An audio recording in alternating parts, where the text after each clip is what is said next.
I would like to ask you to please pray for our son, Michael, who is battling cancer. And for those of you who are part of our new affiliates, I'm so honored to be on your television set.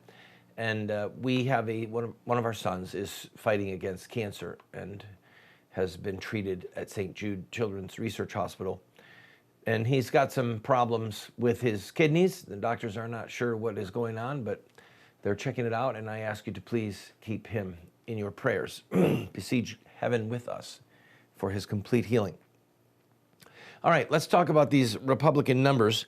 They're merging, they're taking the average of the last 5 national polls. So if you look at the one that just came out, here's the one that just came out is Donald Trump at 19%, Scott Walker at 15%, Jeb Bush 14%, Ben Carson 10%, Ted Cruz 9%. Let's just stop there. I cannot believe that Ben Carson is at 10%. That just shocks me, really and truly. I don't feel inspired when I listen to him. I don't get it. Anyway, you see there on your screen the others where they stand, Mike Huckabee, Rand Paul. You know, these things turn pretty quickly. You might note that just a few months ago, Rand Paul was way ahead of everyone in the Republican polls. Way ahead of everyone.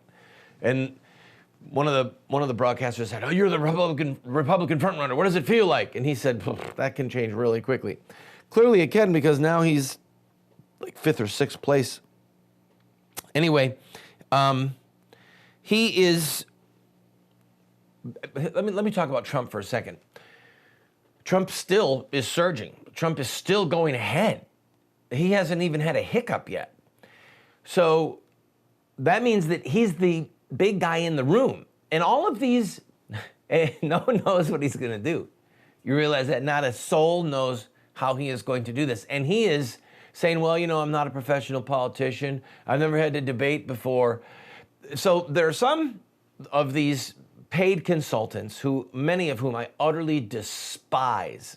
All right, you're talking about some very evil people, Machiavellian people, whose goal it is to gut the candidate and to silence the candidate and to teach him how to say as much as he possibly can without saying anything.